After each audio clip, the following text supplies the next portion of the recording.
YouTube चॅनलला subscribe करा। अकलूजमध्ये अवैध कत्तलखान्यांवरती प्रशासनाची धडक कारवाई। अकलूज नगरपालिकेचे सीईओ सचिन पाटील यांनी स्वतः जीसीबीवरती ताबा घेऊन अकलूज मधील 9 कत्तलखाने यावरती हातोडा फिरवलेला आहे आणि ते जमीनदोस्त केलेले आहेत। काय आहे सविस्तर बातमी, चला पाहूयात। नमस्कार, मी सुधीर पवार आणि आपण पाहत आहात स्वराज जाहीर न्यूज। खबर गावाची, बातमी आपल्या कामाची। अकलूज मध्ये प्रशासनाचा मोठा ऍक्शन मोड पाहायला मिळाला आहे। अकलूज नगर परिषदेचे मुख्याधिकारी सचिन पाटील यांनी पोलीस प्रशासनाच्या मदतीने शहरातील तब्बल 9 अवैध कत्तलखान्यांवरती धडक कारवाई करत ते जमीनदोस्त केले आहेत। गेल्या अनेक दिवसांपासून शहरात अवैध कत्तलखाने सुरू असल्याच्या तक्रारी येत होत्या। रमामाता कॉलनी, समतानगर आणि अकलाई कॉर्नर परिसरामध्ये अतिक्रमणाच्या आडून हे प्रकार सुरू असल्याचे प्रशासनाच्या निदर्शनास आले होते। यानंतर मुख्याधिकारी सचिन पाटील यांनी स्वतः जीसीबी मशीनवर उपस्थित राहत कारवाईचे नेतृत्व केले। पोलीस निरीक्षक नीरज उबाळे यांच्या बंदोबस्तात ही संपूर्ण मोहीम पार पडली।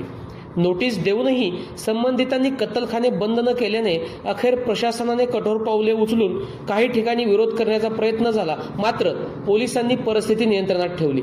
4 एप्रिलच्या तक्रारीनंतर हालचालींना वेग।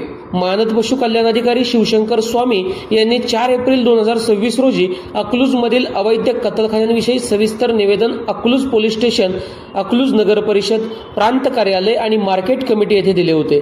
त्यांनी या प्रकरणात तात्काळ कायदेशीर कारवाई करून संबंधितांना नोटीस देण्याची मागणी केली होती। या निवेदनानंतर नगर परिषदेने संबंधितांना नोटीस बजावल्या, मात्र त्यानंतरही अवैध कत्तलखाने सुरूच राहिले। अखेर प्रत्यक्ष कारवाई करण्यात आली।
या कारवाईनंतर मानद पशु कल्याणाधिकारी शिवशंकर स्वामी यांनी सोशल मीडियावरती पोस्ट करून मुख्याधिकारी सचिन पाटील व तसेच पोलीस निरीक्षक नीरज उबाळे यांचे आभार मानले आहेत व तसेच प्रशासनाने कायदेशीर मार्गाने कारवाई करत गोवंशाच्या अवैध कत्लेला आळा घालण्याचा प्रयत्न केल्याचे त्यांनी म्हटलेले आहे.